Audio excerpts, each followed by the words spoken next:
Ikhwata Islam azani Allah wa yakum, kita masuk ke dzikrul hath ala luzumi ridha bisyada'idi was-sabri 'alaiha. Anjuran untuk senantiasa ridha ya kepada ketentuan Allah dalam sesulit apapun dan berusaha untuk sabar di atasnya. Ini adalah merupakan perkara yang amat berat, yaitu ridha terhadap musibah yang menimpa kita. Karena untuk bisa ridha ya terhadap musibah yang menimpa kehidupan kita, itu memerlukan kepada keyakinan yang kuat kepada Allah Subhanahu wa taala. Yakin bahwa semua yang Allah tentukan pasti tidak lepas dari ilmu Allah. Dan ilmu Allah Subhanahu wa taala ya mencakup segala sesuatu. Dan yakin bahwa apa yang telah Allah tentukan untuk dirinya, insya Allah itu yang terbaik. Ya, di mana musibah-musibah yang menimpa hidupnya, pasti di sana ada maslahat-maslahat yang Allah inginkan dari kita. Ya, seperti menggugurkan dosa-dosa kita, mengangkat derajat kita. Maka ketika kita yakin hal perkara seperti itu, maka insya Allah kita akan berusaha untuk ridha ya, terhadap ketentuan yang Allah berikan kepada kita. Kata beliau an Ibni Abbas radhiyallahu anhu, dari Ibnu Abbas semoga Allah meridainya, ia berkata, qala Rasulullah sallallahu alaihi wasallam, Rasulullah sallallahu alaihi wasallam bersabda, awwalu ma khalaqallahu al-qalam, yang pertama kali Allah ciptakan adalah pena. Thumma amarah, kemudian Allah memerintahkan ya pena. Fakataba ma yakunu ila yaumil qiyamah, maka ia pun mencatat apa yang akan terjadi sampai hari kiamat. Ya, maka dari itu ikhwata Islam azani Allah, ini perkara yang harus diyakini. Semua kaum muslimin, siapapun dia, wajib meyakini ya bahwasanya segala sesuatu telah Allah catat, telah Allah takdirkan, telah Allah tentukan sampai hari kiamat. Maka itu menunjukkan akan kesempurnaan ilmu Allah dan kesempurnaan kekuasaannya. Karena ilmu Allah Subhanahu wa taala sangat luas dan tidak terbatas. Allah mengetahui apa yang akan terjadi sampai hari kiamat. Allah mengetahui perkara yang paling maslahat untuk hamba-hambanya. Allah yang mengetahui ya hikmah-hikmah di balik semua ketentuan dan takdirnya. Maka kewajiban seorang hamba adalah untuk senantiasa yakin, ridha, sabar menghadapi semua ketentuan yang Allah berikan kepada dia. Bukan berarti ia tidak berusaha. Beriman kepada takdir justru mengharuskan kita untuk usaha. Salah besar bila kita beriman kepada takdir menyebabkan kita tidak mau berusaha. Ini sebuah kesalahan. Ya, secara akal manusia saja, apabila kita lapar misalnya, lapar itu adalah takdir. Tapi apakah di saat kita lapar kita berdiam diri, berpangku tangan, tidak mau berusaha? Ya tentu ini adalah kebodohan. Ya, kita tidak mau mencari makan di saat lapar dengan alasan ini sudah takdir. Tapi kewajiban kita apa? Di saat kita lapar ya kita berusaha untuk mencari makan. Di saat kita makan dan kita kenyang, maka di saat itu takdir juga. Oleh karena itulah ya kita beriman kepada ketentuan-ketentuan Allah, takdir-takdir Allah. Sama sekali ya tidak ada konsekuensi kita untuk diam dan tidak berusaha. Justru syariat Allah Subhanahu wa taala, Allah Subhanahu wa taala dan Rasulnya yang memerintahkan kita untuk usaha mencari takdir yang baik. Sambil kita sabar ya menghadapi berbagai macam ketentuan-ketentuan yang memang telah Allah takdirkan kepada kita. Kata Al-Hafidh Ibn Hibban, Abu Hatim Al-Busti, al-wajibu 'ala al-aqili an yuqina annal asya'a kullaha qad furigha minha. Kewajiban orang yang akil, ya, orang yang berakal adalah yakin bahwa segala sesuatu sudah ditentukan oleh Allah. Wajib diyakini itu, bahwa segala sesuatu sudah takdirkan oleh Allah Subhanahu wa taala. Orang yang punya keyakinan semua belum ditakdirkan, Allah baru tahu setelah terjadinya, ini sama saja pertama menuduh Allah ilmunya ya terbatas. Allah tidak tahu apa yang akan terjadi di masa depan. Yang kedua, sama saja menuduh bahwa sesuatu bisa terjadi tanpa kehendak Allah Subhanahu wa taala, sehingga Allah baru tahu. Ya. Tapi kalau kita punya keyakinan Allah mengetahui sampai hari kiamat, itu semua menunjukkan bahwa segala sesuatu sudah ditentukan oleh Allah Subhanahu wa taala. Kalau kita punya keyakinan bahwa segala sesuatu tidak mungkin terjadi kecuali dengan kehendak Allah, maka itu ya menunjukkan bahwa semua sudah kehendak Allah Subhanahu wa taala. Ikhwatul Islam azan ya Allah ya. Maka ini wajib kita yakini. Namun sebagaimana sudah kita sebutkan tadi, bukan berarti kita lantas tidak mau beramal, tidak mau berusaha. Ketika Rasulullah SAW menyampaikan kepada para sahabatnya bahwa setiap kalian sudah ditentukan tempatnya di surga atau di neraka, apa kata para sahabat? Fafimal amal ya Rasulullah. Kalau begitu buat apa kita beramal ya Rasulullah? Apa kata Rasulullah? I'malu, beramallah. Ya, kita harus terus beramal, berusaha. Ya, kita tidak tahu apa yang Allah takdirkan untuk kita nanti, tapi kewajiban kita berusaha. Dan siapa yang bersungguh-sungguh, ya tidak mungkin Allah menyia-nyiakannya. Tidak mungkin Allah zalim kepada hamba-hambanya. Ya, tidak mungkin orang yang bersungguh-sungguh mencari surga kemudian tiba-tiba Allah sesatkan tanpa sebab. Tidak mungkin. Kata beliau, faminha ma huwa kainun la mahala wa ma la yakunu fala hilata lil khalqi fi takwinihi fa in dafa'u al waqtu ila hali shiddah yajibu an yattazira bi izarin lahu tarfan. Maka ketentuan-ketentuan itu ya sesuatu yang pasti akan terjadi, mau tidak mau pasti akan terjadi kalau memang sudah Allah takdirkan. Ya, sehebat apapun kita untuk lari dari penyakit, kalau Allah takdirkan kita sakit, pasti sakit. Ya.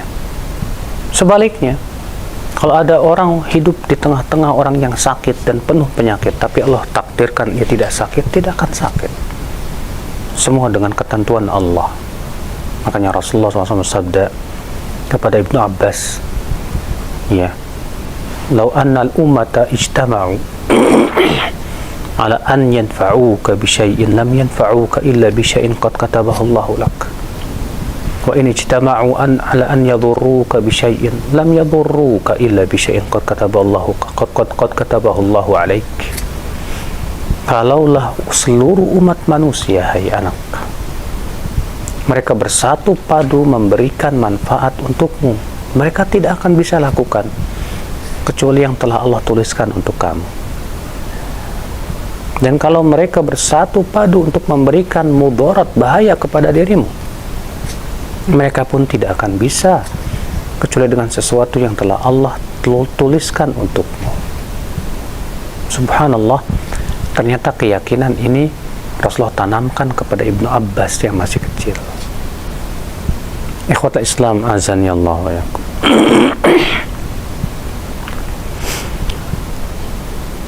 Maka kata beliau, wa ma la yakunu, dan sesuatu yang tidak terjadi, makhluk pun tak akan mampu untuk menjadikannya kalau Allah tidak mengizinkan.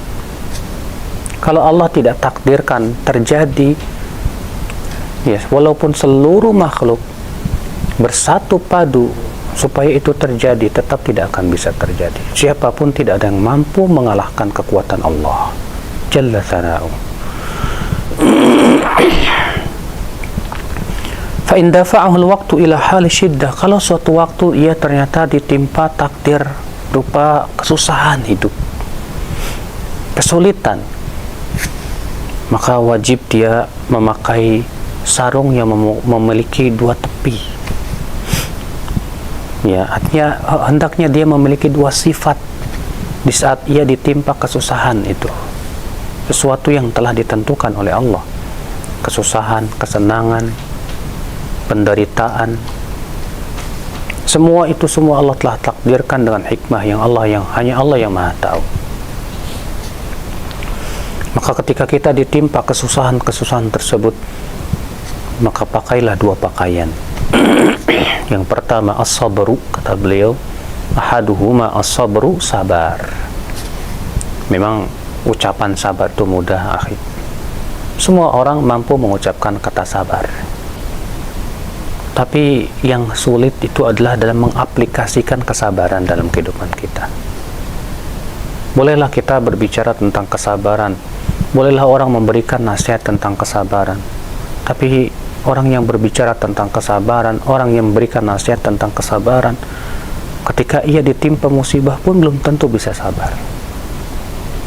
Memang betapa manisnya ucapan sabar, dan betapa pahitnya dan getirnya di saat kita bersabar.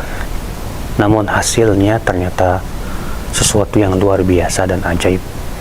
Ya. Wal akhar, pakaian yang kedua apa? Ar-ridha, itu ridha dengan ketentuan Allah Subhanahu wa taala. Liyastawfiya kamal al-ajri atau kamalul ajri li fi'lihi dzalik, supaya dengan ridha itu sempurna pahala yang ia dapatkan. Ada orang yang sabar menghadapi ketentuan, ya, dia diberikan pahala yang sempurna. Tapi kalau dia bukan hanya sabar tapi ridha dengan ketentuan itu, maka ini lebih sempurna lagi, ya, pahala yang Allah berikan kepada dia. Atau kadang ada orang yang dia ketika ditimpa oleh Allah kesusahan, kesulitan, disertai dengan tasakhut, marah sama Allah, nggak ridha dengan ketentuan yang Allah berikan kepada dia, sehingga akhirnya ia menganggap Allah berbuat zalim kepada dirinya. Ia menganggap bahwa Allah tidak adil kepada dirinya, sehingga ia marah kepada Allah. Bahkan ia tidak mau lagi untuk menaati Allah. Jadi ia mengira dengan perbuatannya seperti itu dia akan menyakiti Allah, padahal Allah sama sekali tidak termudarati oleh perbuatannya. Justru yang mudarat dia sendiri. Apakah di saat ia marah dengan ketentuan Allah yang susah kepada dirinya, lalu ia tidak mau lagi salat, ia tidak mau lagi zakat, ia tidak mau lagi berbuat amalan saleh, apakah dengan seperti itu Allah rugi? Tidak rugi sama sekali. Makanya kata Rasulullah dalam hadis qudsi, Allah Ta'ala berfirman, wahai hamba-hambaku, kalaulah generasi awal kalian dan generasi akhir kalian, seluruhnya, manusia dan jinnya, semuanya ternyata berbuat keburukan, berbuat maksiat, maka itu sama sekali tidak mengurangi kekuasaan Allah sedikit pun juga. Allah tidak rugi. Ya. Allah mengatakan juga, in ahsantum ahsantum li anfusikum wa in asatum falaha. Jika kalian berbuat baik, kebaikan itu untuk keuntungan kalian juga. Jika kalian berbuat buruk, itu pun juga untuk kerugian kamu juga. Allah tidak dirugikan. Maka dari itu, ya akhi, kenapa seseorang itu kok bisa marah kepada Allah di saat diberikan kesusahan hidup? Karena dia hanya memikirkan kepentingan dirinya saja. Dia tak pernah memikirkan apakah saya telah melaksanakan hak Allah Subhanahu wa taala kepada saya atau tidak.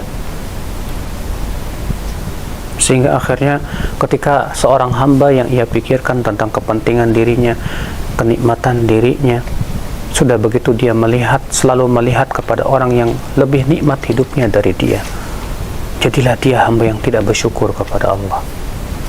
Jadilah dia hamba yang suka marah-marah kepada Allah, tidak ridha dengan ketentuan Allah. Maka semakin jauh hatinya dari Allah Subhanahu wa taala, semakin hatinya benci kepada Allah Subhanahu wa taala. Dengan seperti itu dia mengira Allah rugi, Allah akan sakit hati kepadanya. Padahal sebetulnya dialah yang rugi. Dia yang akan terkena azab yang sangat berat pada hari kiamat. Na'udzubillah. Ikhwatal Islam, azan ya Allah ya. Kata beliau, "Fakam min shiddatin qad sa'ubat wa ta'adzara zawaluha 'ala al-'alam bi asrih, thumma furrija 'anha sahlu ya fi aqalli min lahdhah." Berapa banyak kesulitan-kesulitan yang sangat sulit, ya, yang dimana manusia pun lemah untuk menghilangkan kesulitan tersebut. Bahkan seluruh manusia pun tidak mampu untuk membantu kesulitannya. Tapi subhanallah, tiba-tiba Allah berikan kemudahan kepada dia. Tiba-tiba Allah Subhanahu wa taala memberikan jalan keluar kepada dia dalam waktu yang sangat cepat. Padahal manusia semua sudah lemah untuk membantunya.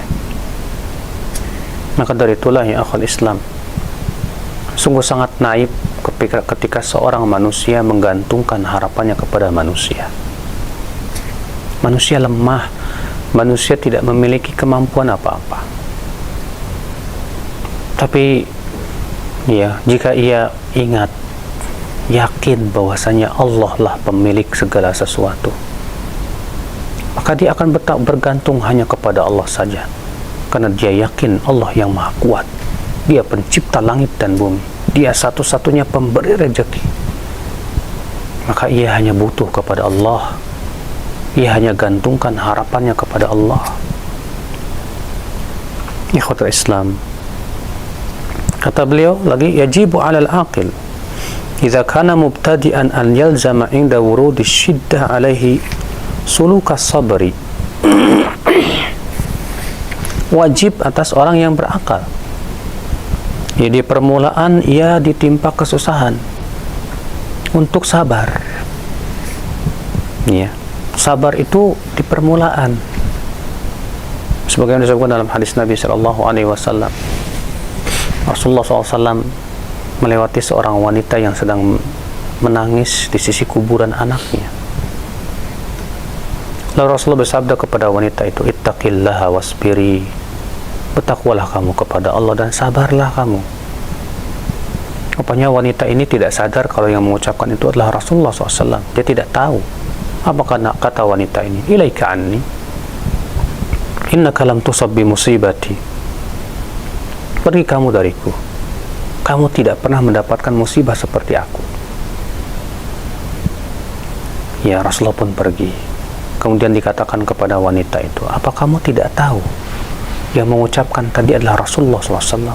Subhanallah, wanita ini langsung terkejut, sangat ketakutan. Segera dia pergilah ke rumah Rasulullah SAW. Lalu wanita itu berkata, "Ya Rasulullah, aku tidak tahu jika itu engkau." Maka Rasulullah bersabda, "Innamas sabru 'inda sadamatil ula." Sabar itu ketika ditimpa ujian pertama kali. Kadang di awal-awal kita tidak sabar. Tidak sabar, mengeluh. Tapi lama-lama akhirnya terpaksa sabar. Ya gimana lagi, saya harus sabar. Ya, dia dapat pahala, ya betul dapat pahala, tapi tidak sebesar pahala di saat dia sabar pertama kali, saudaraku. Karena Rasulullah mengatakan bahwa kesabaran yang paling besar pahalanya itu adalah di saat kita ditimpa musibah pertama kali. Kata beliau, "Fa'idha tamakkana minhu hina idzin yartaqi min darajati sabri ila darajati ridha." Jika ia mampu untuk sabar, ia menghadapi kesulitan-kesulitan tersebut, naiklah derajatnya kepada ridha.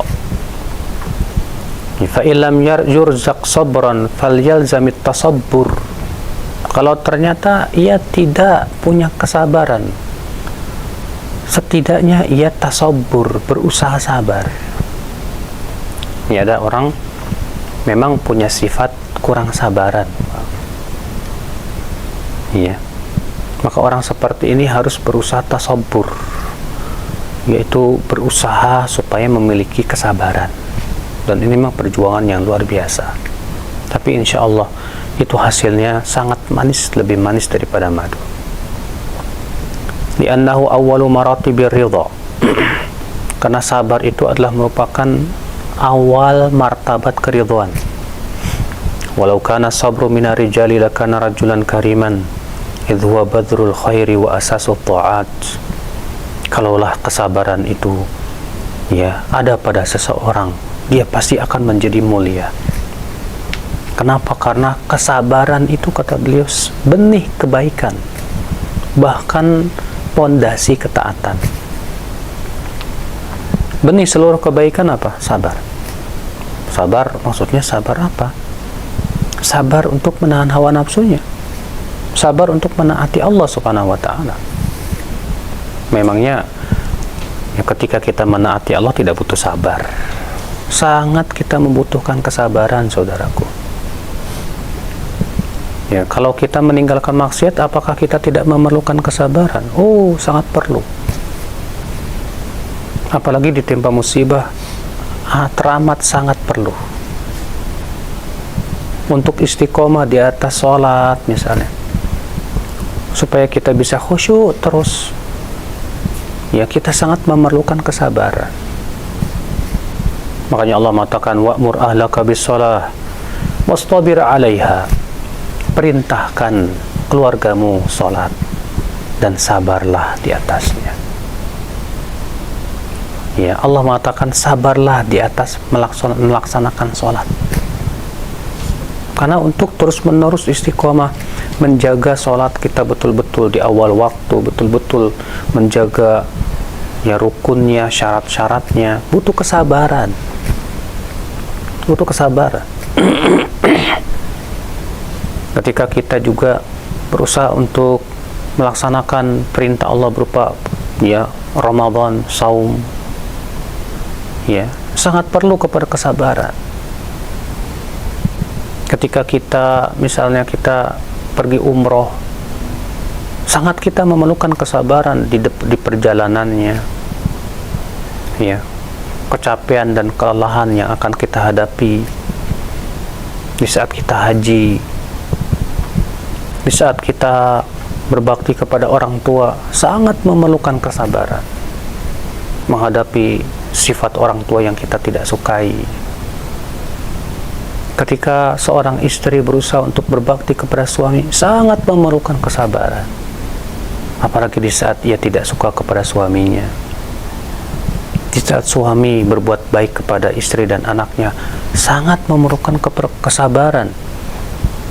Ya, menghadapi kekurangan-kekurangan yang ada pada istrinya, ya, kenakalan anak-anaknya. Siapapun dia, butuh kepada kesabaran. Seorang pemimpin untuk betul-betul adil, bersikap adil dan bijaksana, sangat memerlukan kesabaran. Kenapa? Karena rakyat itu kemauannya berbeda-beda. Ya, apalagi kalau kita ya akhul Islam azani Allah wa iyyakum menyampaikan kebenaran kepada manusia, pasti sangat membutuhkan kesabaran. Oleh karena itulah saudaraku sekalian, kesabaran itu adalah merupakan benih kebaikan. Kesabaran itu adalah, kata beliau, pondasi berbagai macam ketaatan. Kata beliau, as-sabru jima'ul amri wa nizamul hazmi wa di'amatul aqli wa badrul khairi wa hilah min man la hilata lahu. Sabar itu adalah merupakan jima'ul amr, ya, yaitu pokok segala urusan. Segala urusan pasti kembali kepada kesabaran. Wa nizamul hazmi, aturan ya untuk kuat dan kokoh. Ya, kekuatan seseorang itu ditentukan oleh kesabarannya. Semakin sabar, menunjukkan kepada kekuatan dia. Oleh karena itu Nabi SAW sabda, laisa syadid bisur'ah, bukanlah orang yang kuat itu orang yang bisa menang dalam pergulatan. Wa innama syadid alladhi yamliku nafsahu indal ghadab. Tapi orang yang kuat itu, kata Rasulullah, orang yang bisa menahan amarahnya di saat ia marah. Menahan emosi di saat marah itu ya butuh kesabaran, tidak? Sangat perlu ya pada kesabaran. Tidak mungkin orang yang tidak sabar bisa menahan emosinya. Maka ya di saat dia sabar, di saat itu dia akan diberikan oleh Allah Subhanahu wa taala kekuatan. Wa di'amatul aqli, bahkan itu tiang akal. Akal tidak mungkin tegak tanpa kesabaran. Orang yang kurang sabarnya kurang akalnya. Ya. Orang yang mudah terpancing emosi dan tidak sabar menahan emosi kurang akalnya. Tapi orang yang berakal tak mudah terpancing emosinya. Orang yang menggunakan akal pikiran dia dengan cerdas dan lurus, apalagi kemudian diberikan cahaya ilmu, dia berusaha ya akhwal Islam ya untuk tidak tergesa-gesa ya dalam mengambil sebuah keputusan. Maka ya akhi, kata beliau, sabar itu adalah merupakan pondasi segala kebaikan. Wa awwalu darajatihil ihtimam. Kemudian kata beliau, sabar itu berderajat-derajat. Yang pertama al-ihtimam, ada perhatian. Al-ihtimam ya, dimana ia betul-betul fokus kepada suatu permasalahan tersebut dan ia ada niat yang kuat. Tsumma tayaqqudz, kemudian kesadaran, kata beliau. Ada kesadaran bahwa sabar itu manis, bahwa tidak sabar itu tidak ada manfaatnya. Kalau kita tidak sabaran juga tidak akan merubah keadaan.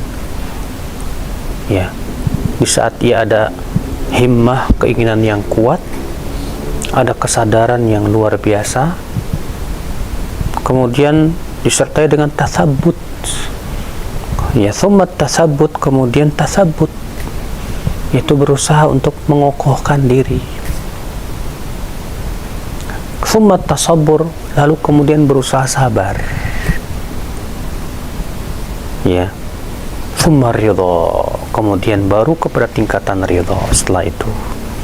Wa huwa nihayah fil halat, di mana ridha ini adalah merupakan puncak dari semua ini. Maka dari itu saudara-saudaraku sekalian, untuk sampai kepada derajat ridha ini butuh kekuatan. Tak sembarangan orang mampu untuk sampai kepada derajat ini. Kata beliau, qala Maimun bin Mihran, Maimun bin Mihran berkata, ma nala 'abdun syai'an min jasimil khair min nabiyyin aw ghairihi illa bisabr. Tidak ada seorang hamba pun,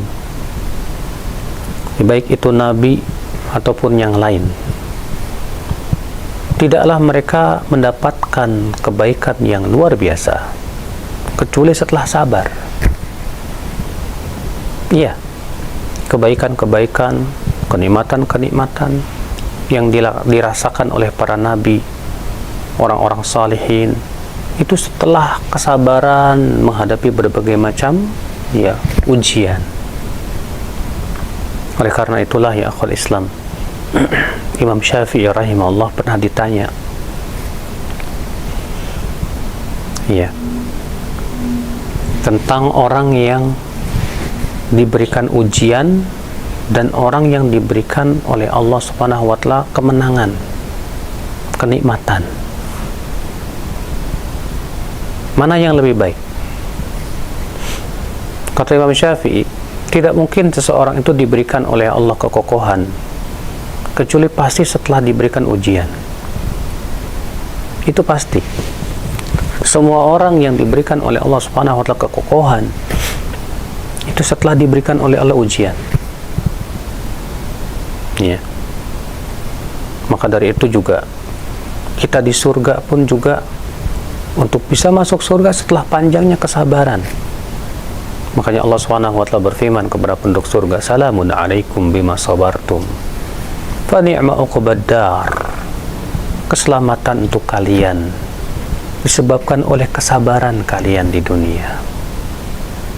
Subhanallah.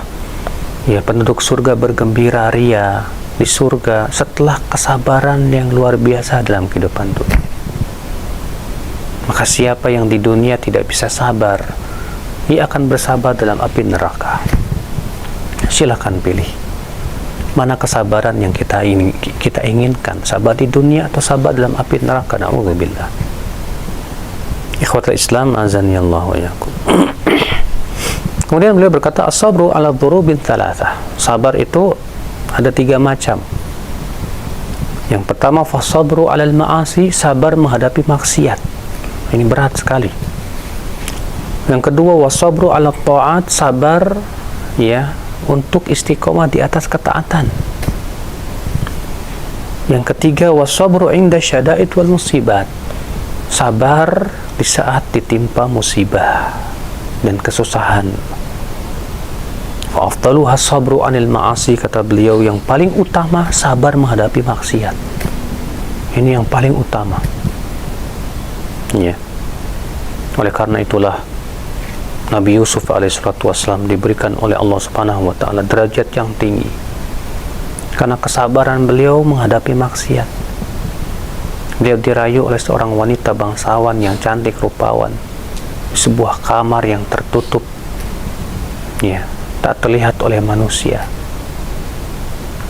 Kemudian wanita ini merayunya, tapi subhanallah, di saat itu padahal Nabi Yusuf masih muda, syahwat masih sangat kuat, apalagi beliau orang asing,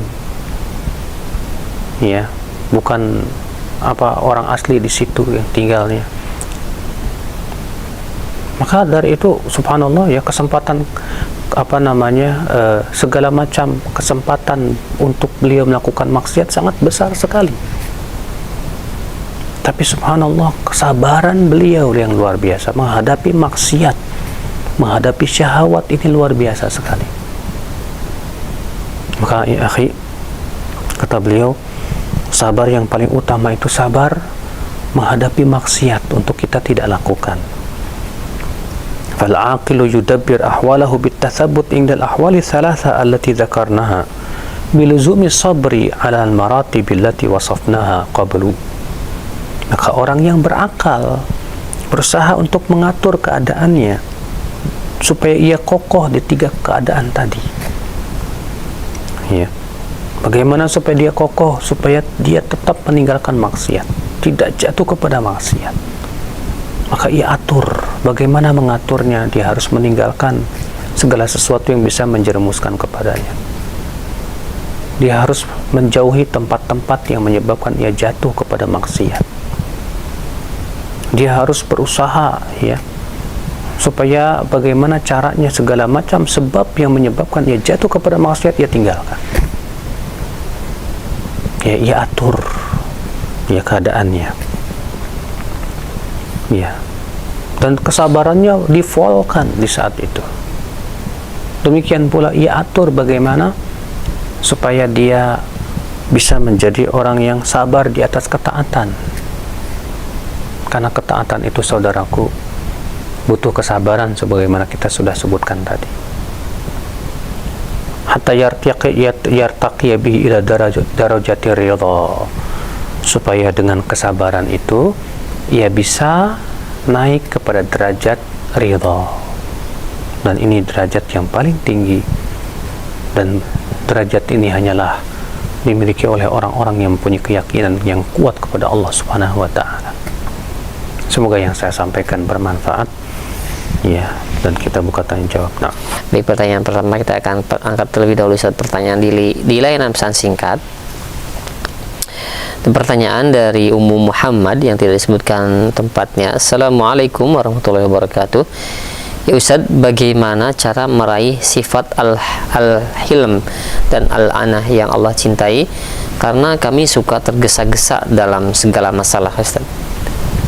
Iya. Untuk punya sifat al-anah wal hilm.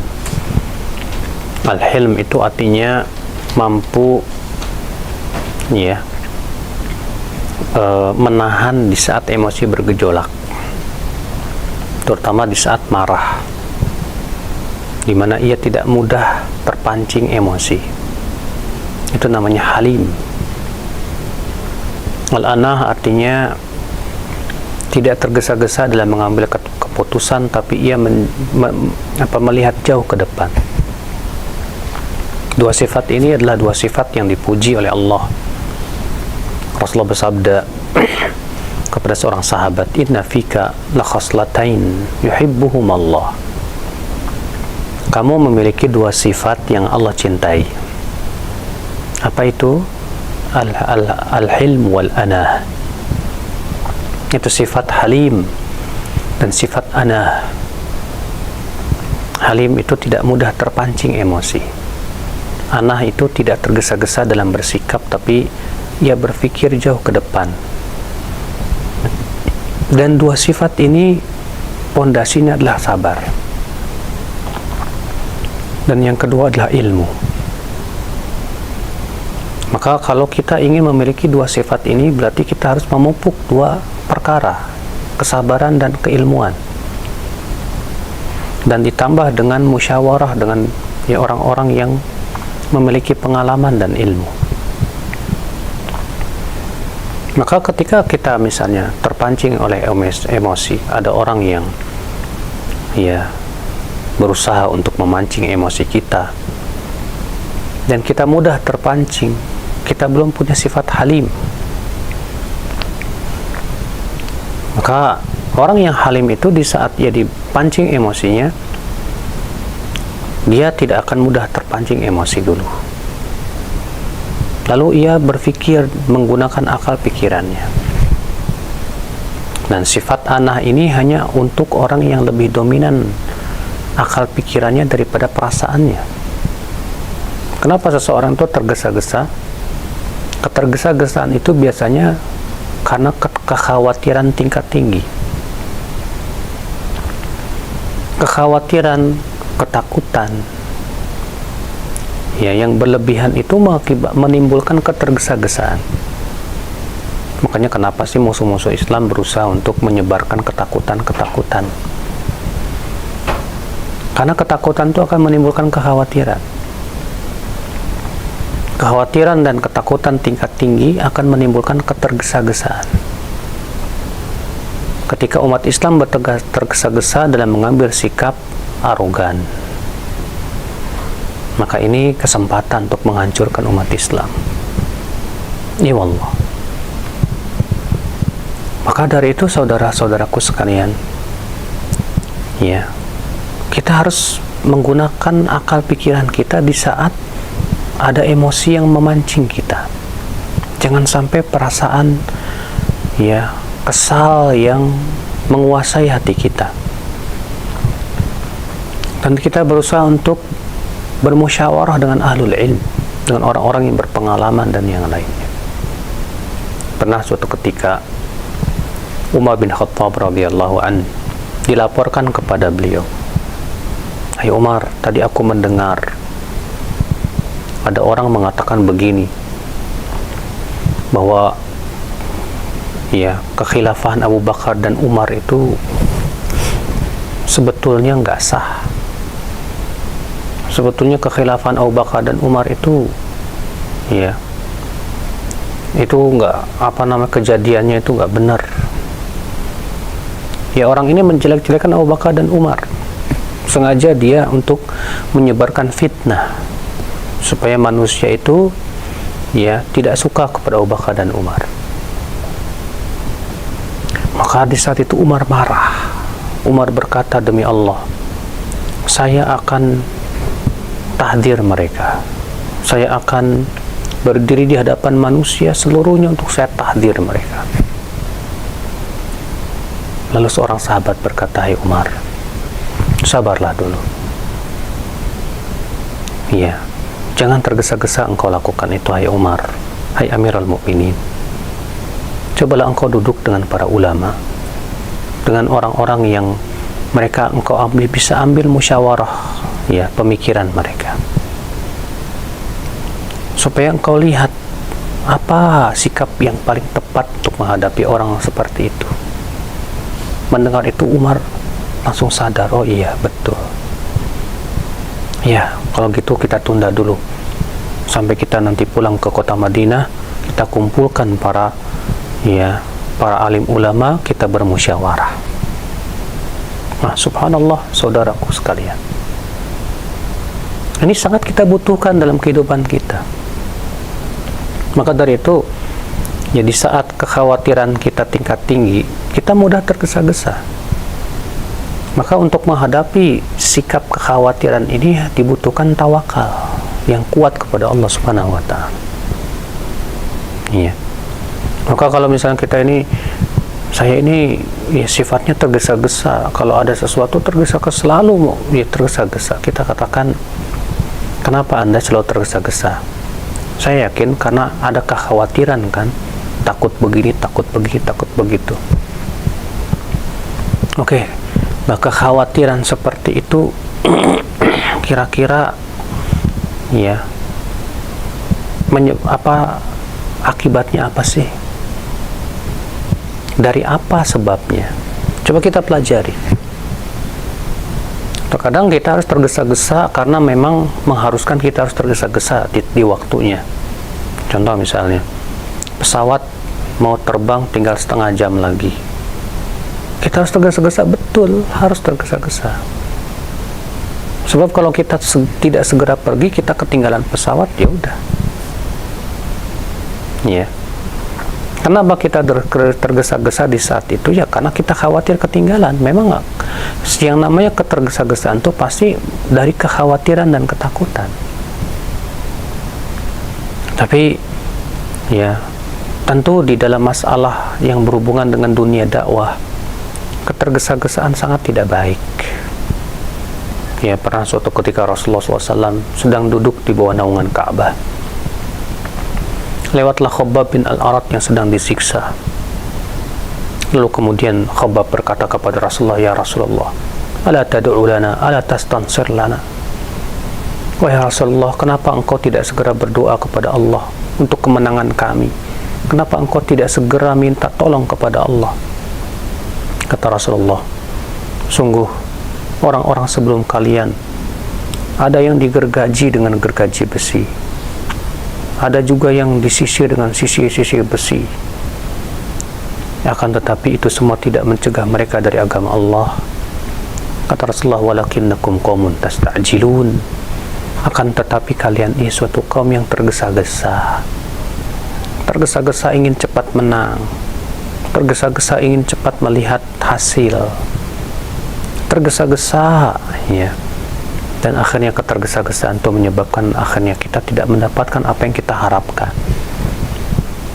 Maka saudaraku, ya, kiat agar kita punya sifat halim dan anah adalah kesabaran, disertai dengan ilmu dan musyawarah, ya, dengan orang-orang yang mempunyai keilmuan yang dalam dan pengalaman. Wallahu a'lam.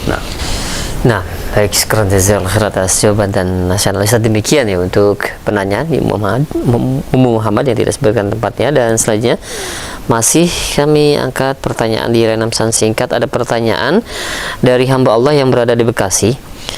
Ya Ustaz, apakah tidak sabar ketika kita ditimpa musibah itu bisa menghapuskan dosa juga Ustaz? Ketika kita ditimpa musibah lalu kita tidak sabar, apakah kesabaran menghapus dosa? Jawab, di saat itu justru malah dosa. Ketika seseorang tidak sabar, dia marah-marah sama Allah, dia tidak ridho dengan ketentuan Allah, ya, dia banting sana banting sini, nggak ridho dengan apa yang Allah berikan kepadanya, dia jambak-jambak rambutnya, dia berteriak-teriak, dia sobek-sobek ya bajunya, tidak ridho dan tidak sabar. seperti ini ya justru malah mendatangkan kemurkaan Allah Rabbul Izzati wal Jalal. Seperti ini malah menyebabkan ya semakin di dalam keterpurukan. Sudahlah ditimbak kesusahan, sudah begitu Allah murka kepadanya, sudah gitu ia tidak dapat pahala, yang ada adalah dosa. Maka musibah apa yang paling besar dari ini? Maka dari itulah saudaraku sekalian, tidak sabar ini apa manfaatnya? Orang yang berakal dan berpikir, kalau saya tidak sabar, apa manfaatnya ketidaksabaran? Apakah kalau saya tidak sabar bisa merubah keadaan? Ya, bukankah lebih baik saya bersabar, saya dapat pahala besar di sisi Allah? Sudah begitu Allah bersama orang-orang yang sabar. Ya, Allah akan memberikan inayahnya, pertolongannya, taufiknya, rahmatnya, karunia-Nya, keberkahannya kepada orang yang sabar. Nah sekarang kalau dia tidak sabar, apakah dengan ketidaksabaran berarti itu akan merubah keadaan? Tidak juga. Justru malah semakin memperparah. Semakin kita terpuruk, semakin kita jauh dari Allah Subhanahu wa taala. Ya. Wallahu a'lam. Nah. Ya, syukran jazakallahu khairan atas jawabannya. Demikian untuk hamba Allah yang berada di Bekasi. Masih kami akan angkat ada pertanyaan dari Ibu Ana yang berada di Tangerang. Ya Ustadz, Ana seorang akhwat saat ini sedang mengalami ujian, yaitu usaha jatuh dan bangkrut. Kemudian ada pendapat dari keluarga yang katanya jika kamu ziarah ke makam ayah kamu, maka insya Allah nanti usaha kamu akan bangkit lagi. Dan kebetulan jaraknya yang jauh, dan sampai sekarang saya hanya sekali baru ziarah ke makam orang tua. Nah, bagaimana kita menanggapi perkataan saudara tersebut Ustadz mengenai hukum ucapan tersebut, dan apakah Anda seorang akhwat harus ziarah kubur ke ayah Anda sendiri? Di saat kita terpuruk, iya, lalu kemudian ada ajakan-ajakan kepada perkara yang tidak sesuai dengan syariat, ini ujian berat. Kamu terpuruk, supaya kamu bangkit lagi, udah kamu pergi ziarah kubur sana. Seakan-akan ini memberikan kepada orang seperti ini keyakinan bahwa dengan ziarah kubur bapaknya nanti akan begini dan begitu, akan memberikan manfaat kepada dia dan yang lainnya. Wallahi ini bisa jatuh kepada syirik. Seakan-akan penghuni kubur ayahnya bisa memberikan manfaat kepada dia, padahal yang memberikan manfaat dan mudarat hanya Allah Subhanahu wa ta'ala. Yang memberikan rezeki hanya Allah Subhanahu wa ta'ala. Terlebih seorang wanita dilarang oleh Rasulullah untuk sering ziarah kubur. Rasulullah SAW sabda, la'anallahu zawaratil kubur, semoga Allah melaknat wanita yang sering ziarah kubur. Terlebih mengadakan perjalanan jauh khusus untuk ziarah kubur dilarang oleh para ulama, karena Rasulullah SAW sabda, la tushaddur rihal illa ila thalathati masajid, tidak boleh mengadakan perjalanan jauh untuk ibadah kecuali ketiga masjid saja. Maka ini ujian baru. Sudahlah diuji dengan dunianya, sekarang diuji dengan agamanya.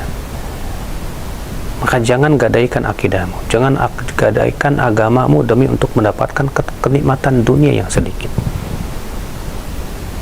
Ketika ada orang stroke, sudah berbagai macam dokter dia datangi. Apanya ada orang yang menganjurkan supaya dia pergi ke dukun. Di saat itu ujian banget.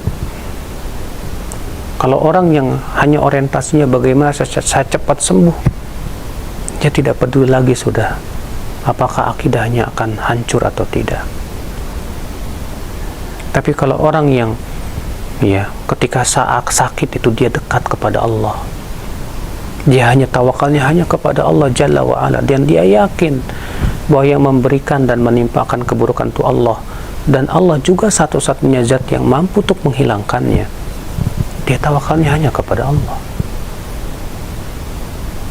Maka subhanallah, hati-hati Mbak, ya Ibu Ana tadi yang di Tangerang. Ini ujian baru yang bisa merusak akidah kamu, yang bisa merusak agama kamu. Ya, pertahankan, sabar, dan tawakallah kepada Allah yang memberimu kesulitan, karena Dia yang mampu untuk menghilangkanmu kesulitanmu. Sadarilah bahwa itu adalah ujian dari pencipta alam semesta untukmu, supaya Allah menggugurkan dosa-dosamu dan mengangkat derajatmu. Sadarilah, banyak orang yang lebih susah darimu. Banyak orang yang lebih susah keadaannya dari kita. Sadarilah.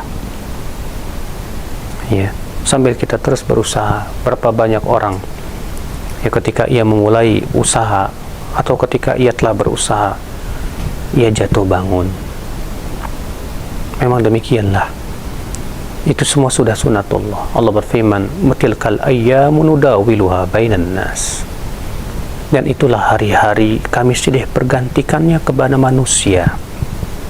Artinya hari ini kita senang, besok susah. Hari ini kita tertawa, besok menangis. Hari ini kita bahagia, besok kita menderita. Demikian memang kehidupan dunia. Ya, Allah silih bergantikan. Tapi yakinlah, musibah itu tidak akan terus-menerus menimpamu.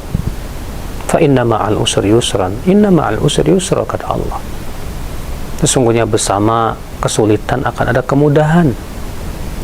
Ya, lihatlah banyak teman-teman yang ia jatuh, usahanya bangkrut, tapi subhanallah, ia terus berusaha sambil tawakal kepada Allah, sampai akhirnya Allah pun berikan jalan keluar. Akhirnya ia pun punya usaha di mana-mana.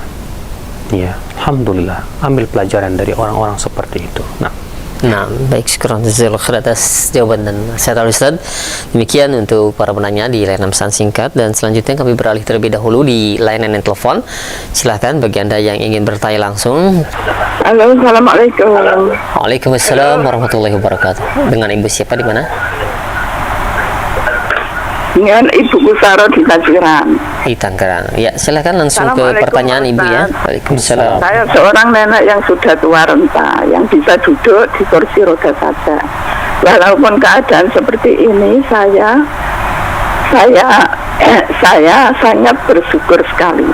Kenapa gitu? Karena setiap menggerakkan badan saya selalu sakit.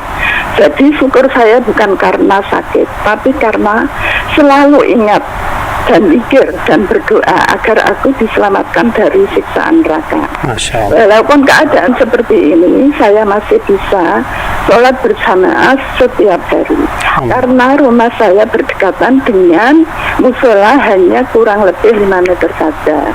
Pertanyaan saya, apakah sholat saya dengan duduk di kursi roda itu akan diterima Pak Ustaz? Syukron. Assalamualaikum warahmatullahi wabarakatuh. Waalaikumsalam. Semoga Allah memberikan kepada Ibu terus keridhaan terhadap ketentuan yang Allah berikan kepada Ibu. Sungguh ya, seseorang yang sudah sampai kepada keyakinan yang kuat kepada Allah dan ia takut dari api neraka, musibah pun menjadi nikmat bagi dia. Ya, justru dari musibah itu ia berharap Allah gugurkan dosa-dosanya, Allah angkat derajatnya, Allah selamatkan dari api neraka, sehingga akhirnya ia menikmati musibah yang menimpa dirinya. Adapun salat Ibu ya, dalam keadaan duduk karena ketidakmampuan Ibu untuk berdiri, Allah maafkan. Rasulullah SAW bersabda, "Salli qa'iman, fa illam tastati' fa qa'idan, fa illam tastati' fa ala jambin." Salatlah kamu dalam keadaan berdiri. Jika tidak mampu, duduklah, kata Rasulullah. Jika tidak mampu, maka salatlah di atas rusukmu, itu tidur. Tidur di atas rusuk maksudnya menghadap ke sebelah kanan. Allah juga berfirman, la yukallifullahu nafsan illa wus'aha. Allah tidak membebani seseorang kecuali sesuai dengan kemampuannya.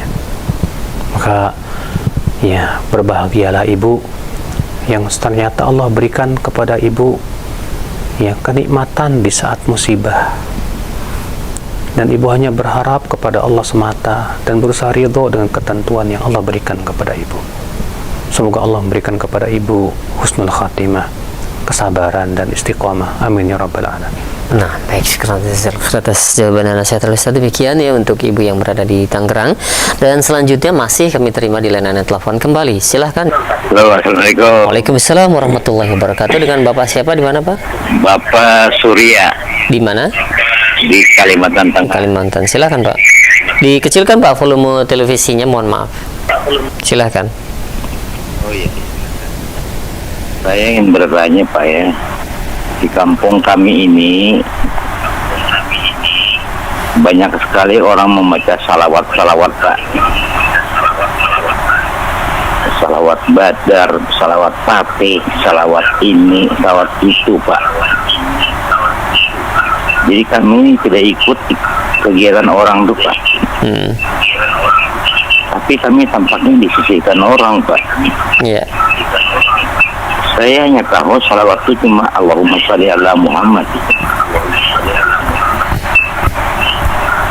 Salawat-salawat lain itu saya kurang memahami Pak. Iya. Jadi pertanyaannya mungkin bagaimana menghadapi sikap Bapak yang disisihkan tersebut ya?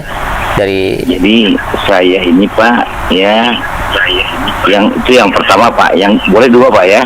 Cukup Satu saja Pak ya. Mohon maaf, iya. ini banyak pertanyaan yang masuk juga yang insya Allah kami mudah-mudahan bisa ajukan. Nah. Iya. Nah. Assalamualaikum, terima kasih. Assalamualaikum warahmatullahi wabarakatuh. Bersolawat adalah amalan yang besar di sisi Allah.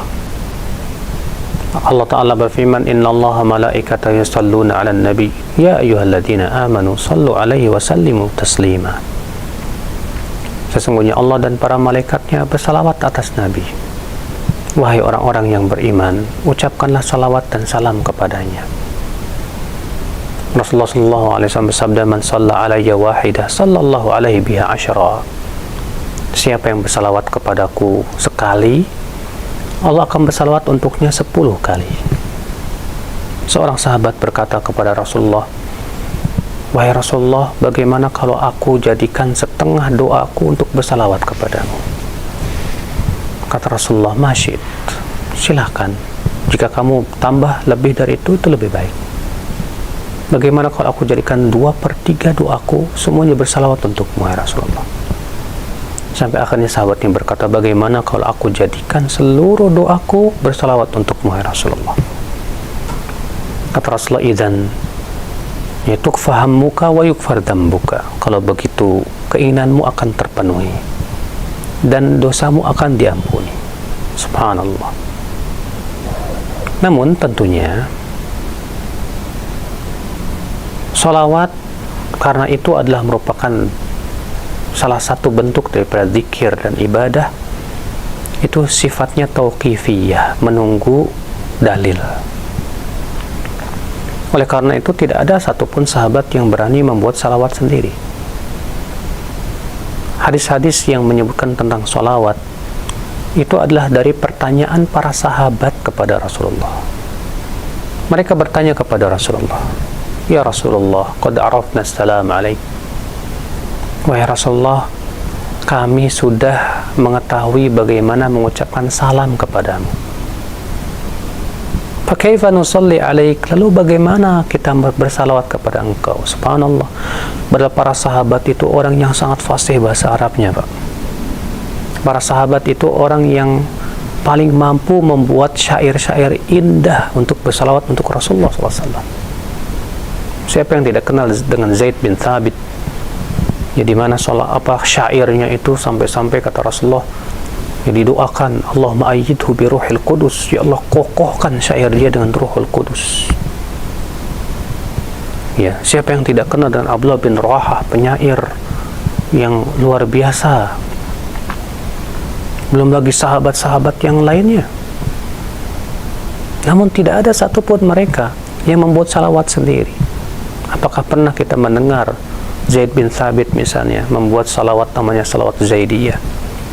Abu Bakar misalnya, salawat Abu Bakriyah, Umar misalnya, salawat Umariyah, tidak ada sama sekali. Ya, salawat-salawat yang ada itu semua diada-adakan di akhir zaman. Lihat, para sahabat saja tidak berani untuk membuat lafaz salawat sendiri. Mereka mencukupkan dengan yang diajarkan oleh Rasulullah SAW. Maka cukupkanlah dengan yang Rasulullah ajarkan kepada kita, yaitu yang Rasulullah ajarkan salawat ya di dalam salat kita juga. Allahumma salli ala Muhammad wa ala ali Muhammad kama sallaita ala Ibrahim wa ala ali Ibrahim innaka Hamidum Majid. وبارك على محمد وعلى آل محمد كما باركت على إبراهيم وعلى آل إبراهيم إنك حميد مجيد. Dan beberapa bentuk salawat yang lainnya, ada sekitar 8 hadis yang sahih tentang masalah itu. Nah, ya jika sebaik-baik generasi saja tidak berani membuatnya, tidak pula para tabi'in dan tabi'ut tabi'in, ya, maka bukankah yang lebih baik kita cukupkan dengan salawat yang Rasul ajarkan? Ya, kalau mereka para sahabat merasa cukup saja dengan yang Rasul ajarkan, maka ya kenapa kita tidak merasa cukup? Kenapa kita mesti harus membuat-buat salawat-salawat sendiri?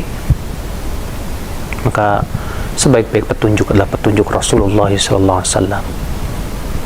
Ya, kewajiban kita adalah ya melakukan seperti apa dilakukan oleh generasi yang terbaik, generasi yang dipuji oleh Allah dan Rasulnya. Itu generasi sahabat yang mereka disebut oleh Allah radhiyallahu anhum wa radu'an. Allah ridha kepada mereka dan mereka pun ridha kepada Allah.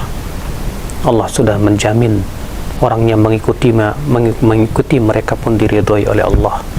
Allah berfirman, was-sabiquna al-awwalun minal muhajirin wal ansar walladzina tabauhum bi ihsan radhiyallahu anhum.